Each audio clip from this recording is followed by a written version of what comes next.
viens à mon aide. Seigneur, viens à mon secours. Gloire au Père, au Fils, au Saint-Esprit, maintenant et toujours. Dans les siècles des siècles, Amen. Alléluia. Viens, Esprit Saint, illumine nos cœurs, remplis-nous de ta paix. Oh, nous murmure, Abba. Tu es vérité, ô Dieu, toi notre science et notre crainte. Viens, Esprit Saint, illumine nos cœurs, remplis-nous de ta paix. Oh, nous murmure, Abba. Apprenons de l'ange la joyeuse nouvelle de la résurrection de notre Seigneur. Remplis de force et de paix par le Saint-Esprit. Les saintes femmes coururent annoncer aux apôtres: le Christ a triomphé de la mort. Il est ressuscité, notre Dieu, pour donner au monde la grâce du salut.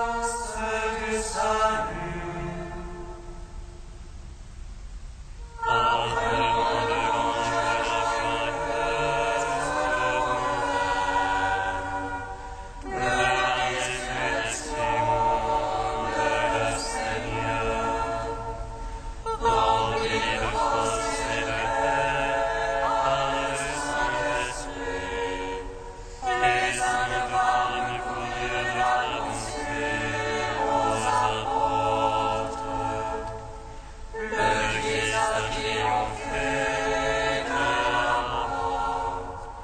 Il est ressuscité, notre Dieu, pour donner au monde la grâce du salut.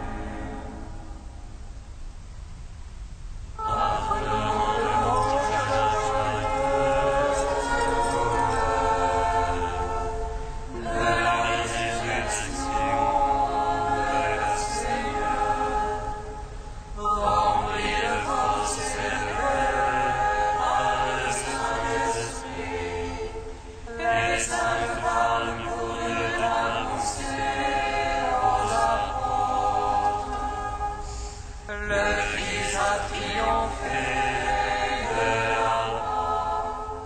Il est ressuscité, notre Dieu, pour donner au monde la grâce du salut. Psaume 118, strophe 13. De mes pères, j'ai reçu l'intelligence pour me tourner vers ta parole. De mes pères, j'ai reçu l'intelligence pour me tourner vers ta parole. Que j'aime ta loi, Seigneur. Tout le jour je la médite. Plus que j'essaie de vivre, tu me rends sage. Par tes ordres toujours miens. Plus que tous mes maîtres j'ai la finesse. Dans témoignage je le médite. Plus que les anciens, j'ai l'intelligence.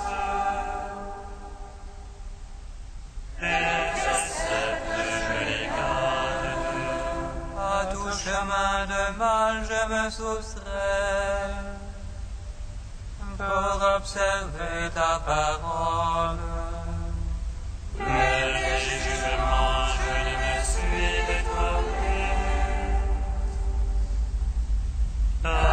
C'est toi qui m'enseignes.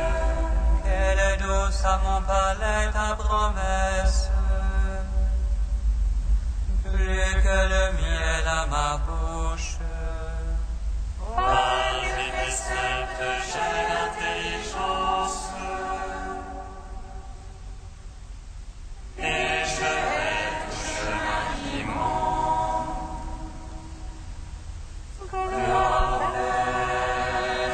Fils au Saint-Esprit, pour les siècles des siècles. Amen. De mes pères, j'ai reçu l'intelligence pour me tourner vers ta parole. Psaume 60. Seigneur, n'éloigne pas de moi ton secours. Prends soin de ma défense.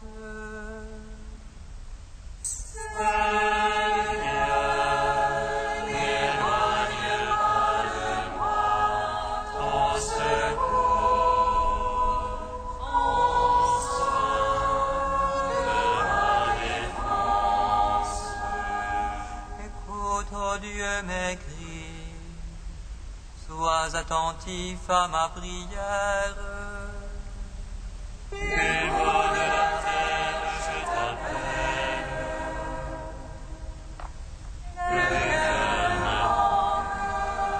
Ô rocher trop haut pour moi, veuille me conduire. Car tu es pour moi un abri, un bastion de mon ennemi. Qu'à jamais le jauge sous ta tente et m'abrite au couvert de tes ailes. Car toi, Dieu, tu écoutes mes vœux. Tu m'accordes le domaine de ceux qui t'aimeront. Au jour du roi, ajoute les jours. Ces années, génération sur génération. Il trône à jamais devant la face de Dieu. Ainsi l'amour et l'unité pour le garder. Alors je jouerai sans fin pour ton nom, accomplissant mes vœux jour après jour. Fils au Saint-Esprit, pour les siècles des siècles.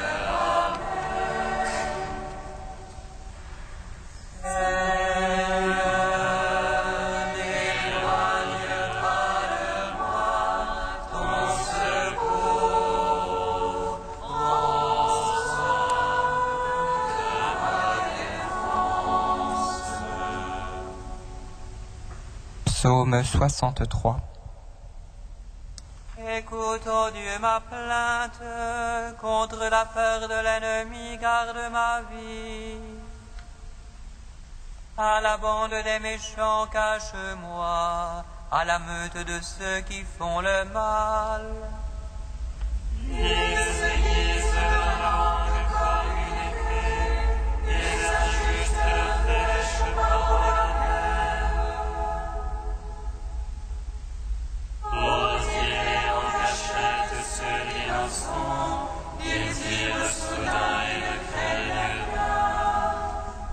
s'encouragent dans leur méchante besogne. Ils calculent pour tendre des pièges. Ils disent qu'il les verra, qu'il scrutera nos secrets. Il scrute celui qui scrute le fond de l'âme et le cœur profond. Dieu leur donné le flèche, soudain ont été leurs blessures. Il les fit choir à cause de leur langue. Tous ceux qui les voient hochent la tête. Tout homme alors craindra, il publiera l'œuvre de Dieu. Son action alors il la comprendra, mais le juste dans sa joie dans le Seigneur. Et son refuge en lui, ils sauveront tous les cœurs noirs.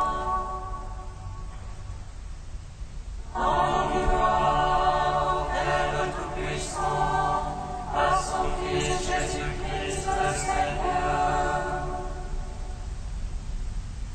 À l'Esprit qui habite en nos cœurs, pour les siècles des siècles. Amen. Seigneur, n'éloigne pas de moi ton secours. Prends soin de ma défense. Cantique d'Isaïe, page 289. Vraiment, tu es un Dieu qui se cache, Dieu d'Israël, notre Sauveur. Ils sont tués et humiliés tous ensemble, les fabricants d'idoles. Israël sera sauvé par le Seigneur, sauvé pour toujours. Pour ne serait plus honte ni humilié, pour toujours et à jamais. Car le Seigneur, le Créateur des cieux, c'est lui qui a modelé la terre. Il ne l'a pas créée vide, mais il l'a fondée pour qu'on y vive. Je suis le Seigneur, il n'y en a pas d'autre. Je n'ai pas parlé en secret. Je n'ai pas dit à la race de Jacob, cherchez-moi dans le chaos. Je suis le Seigneur qui proclame la justice, qui annonce les choses vraies. Tournez-vous vers moi et vous serez sauvés, tous les confins de la terre. J'en fais serment contre lui-même, car ce qui sort de ma bouche est vérité. C'est une parole irrévocable, devant moi tout genou fléchira. Par moi toute langue en fera le serment, en Dieu seul la victoire et la force.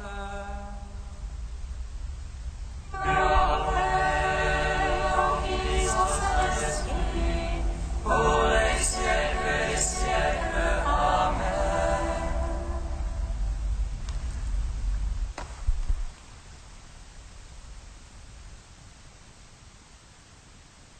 De Jean Lafrance. Préférez Dieu, apprenez de moi la douceur et l'humilité.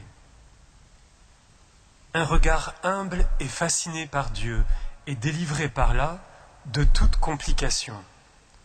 Quand on a pressenti un peu la sainteté de Dieu, on ne peut plus s'occuper d'autre chose et par là même, on est progressivement délivré. C'est la fascination de Dieu qui nous rend humbles. Quand Moïse a entrevu de dos la gloire de Dieu, il tombe à genoux par terre et se prosterne. La Bible nous dit que l'intimité de Moïse avec Dieu était si grande qu'il lui parlait de bouche à bouche. Et elle ajoute que cette parole rendait Moïse très humble. Or Moïse était un homme très humble, l'homme le plus humble que la terre ait porté.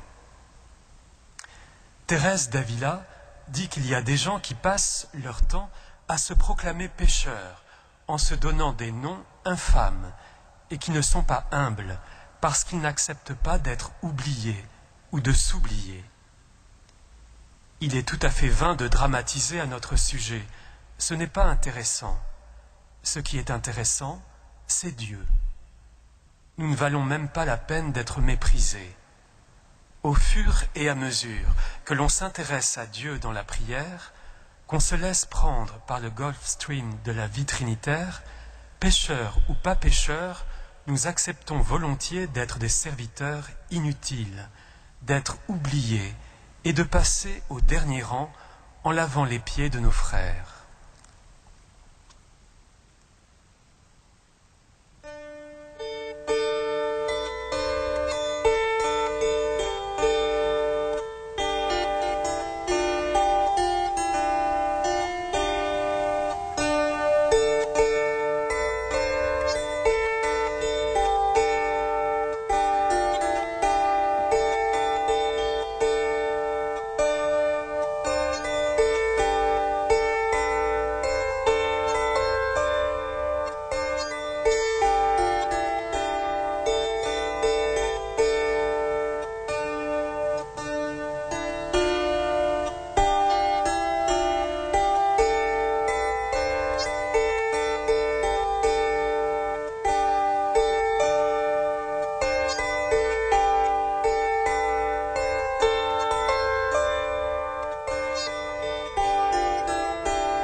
Tout ce que vous demanderez à mon Père en mon nom, il vous l'accordera. Tout ce que vous demanderez à mon Père en mon nom, il vous l'accordera. C'est pour que tu le retrouves définitivement comme un frère bien-aimé. Tout ce que vous demanderez à mon Père en mon nom, il vous l'accordera. Lecture de la lettre de saint Paul apôtre à Philémon. Frère, ta charité m'a déjà apporté beaucoup de joie et d'encouragement, car grâce à toi le cœur des fidèles a été récompensé. Certes, j'aurai largement le droit dans le Christ de te dicter ce que tu dois faire, mais je préfère au nom de la charité t'adresser une demande. Moi, Paul, qui suis un vieil homme, moi qui suis aujourd'hui en prison à cause du Christ Jésus, j'ai quelque chose à te demander pour Onésime, mon enfant, à qui dans ma prison j'ai donné la vie du Christ.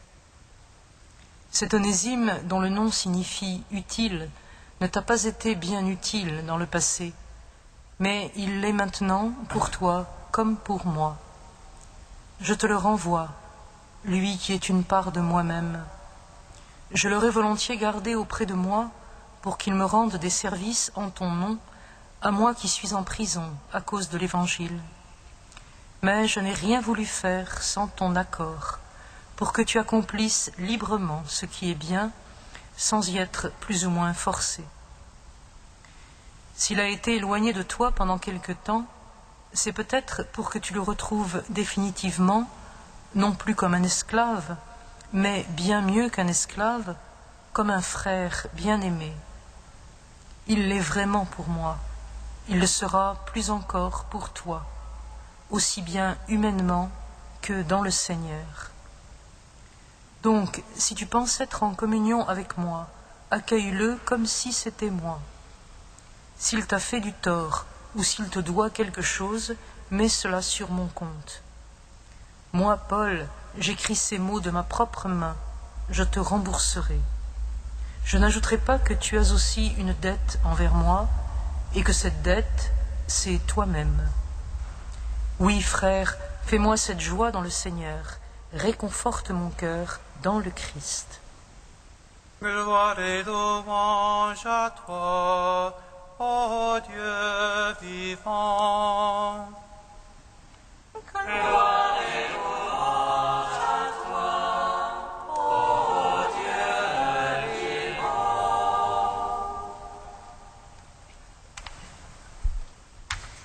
Que signifie être frère et sœur en Christ et qu'implique cette fraternité nouvelle que nous a ouverte le baptême? Voici les questions fondamentales que soulève le petit billet que le vieux Paul, comme il se nomme lui-même, écrit depuis sa prison à un certain Philémon qu'il a jadis converti. Les raisons, pourtant, en sont tout à fait circonstancielles.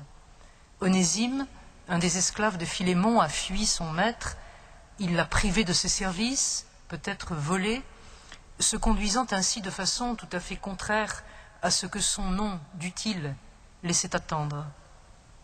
Mais dans sa fugue, ayant été trouvé Paul, Onésime est devenu chrétien, et il s'est mis utilement au service de l'apôtre emprisonné. Paul le renvoie maintenant à son maître, reconnaissant ainsi le droit que Philémon a sur son esclave, mais en lui demandant avec délicatesse de ne pas le punir, bien plus de l'affranchir et de lui permettre de continuer à aider le vieux Paul. Ce qu'il y a de remarquable dans l'appel à la charité qui doit animer Philémon est le vocabulaire utilisé par l'apôtre. Il parle d'Onésime qu'il a baptisé comme un enfant qu'il a engendré dans les chaînes, de même qu'il a dit aux Corinthiens qu'il les a engendrés dans le Christ Jésus par l'Évangile. Le baptême a fait naître, au sens propre du terme, une création nouvelle, ce que manifeste d'ailleurs le changement de comportement d'Onésime.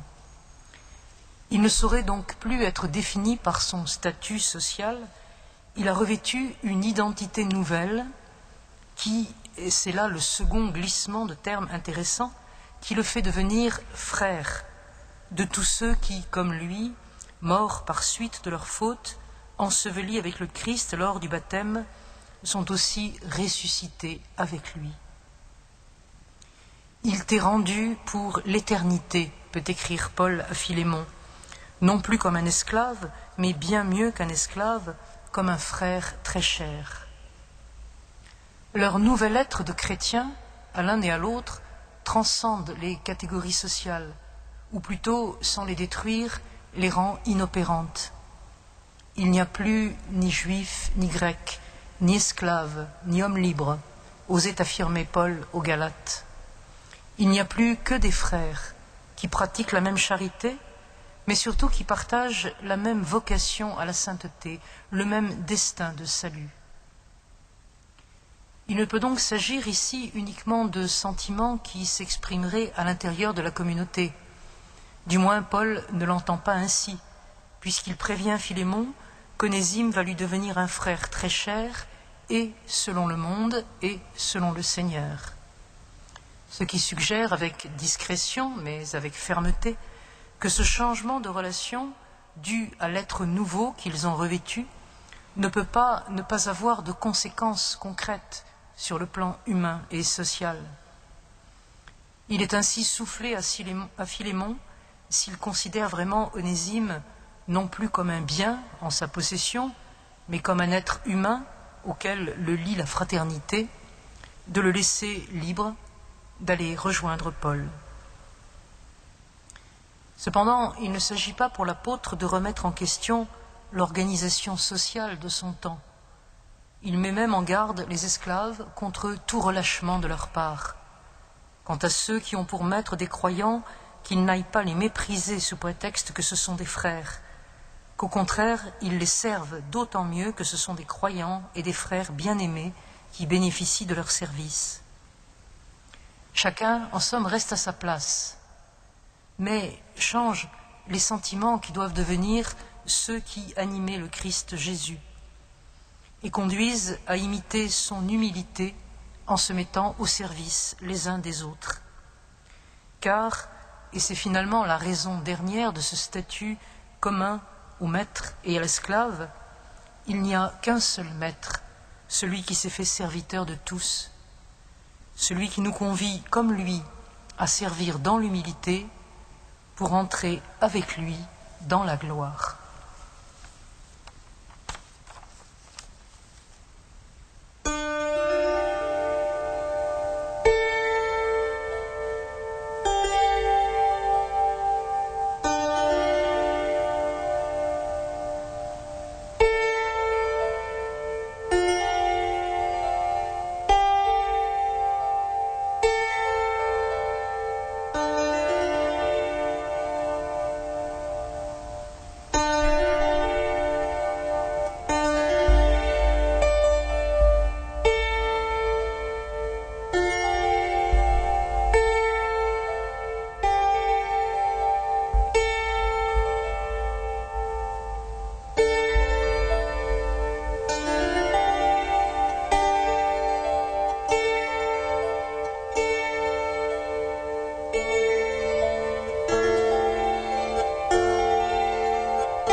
Fils de Dieu, admirable dans tes seins, sauve-nous qui te chantons. Alléluia.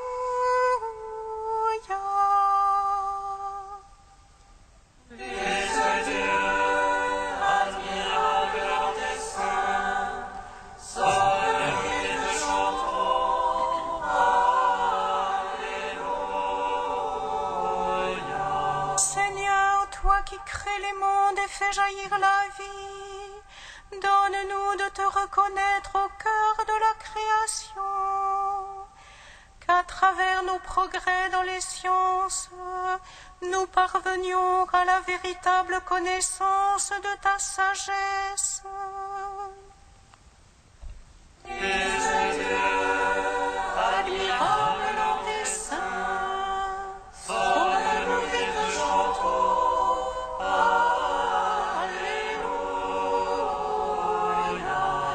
Avec Saint Albert le Grand, Seigneur, nous te prions, donne-nous un regard limpide qui nous fasse discerner ton action d'amour à l'œuvre dans le monde. Fils de Dieu, admirable dans tes seins, sauve-nous qui te chantons.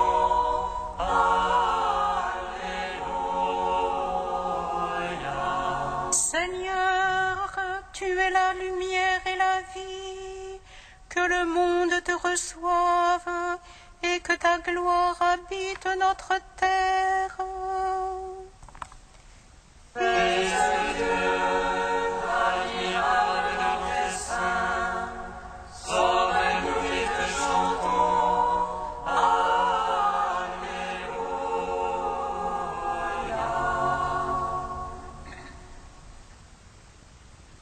Ô Dieu saint, ô Dieu fort,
Seigneur Jésus, qui t'es fait notre serviteur, pour nous apprendre à devenir de vrais frères et sœurs, avec toi, nous prions le Père.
Tu as voulu, Seigneur, que saint Albert mérite le nom de grand, pour avoir su concilier sagesse humaine et foi divine. Accorde-nous à l'école d'un tel maître, à travers nos progrès dans les sciences, de mieux te connaître et de t'aimer davantage. Par Jésus-Christ, ton Fils unique, notre Seigneur et notre Dieu, qui vit et règne avec toi et le Saint-Esprit, maintenant et pour les siècles des siècles. Amen. Bénissons le Seigneur.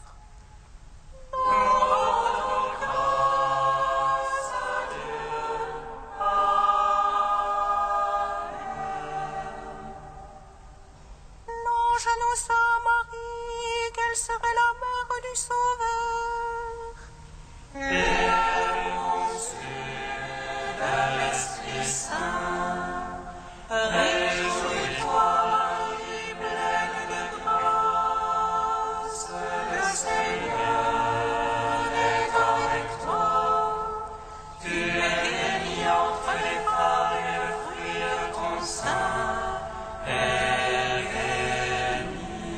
Voici la servante du Seigneur. Qu'elle me soit faite selon ta parole. Réjouis-toi, Marie, pleine de grâce, le Seigneur est avec toi. Tu es bénie entre les femmes et le fruit de ton sein est béni. Et le Verbe s'est fait chair. Et il a demeuré parmi nous.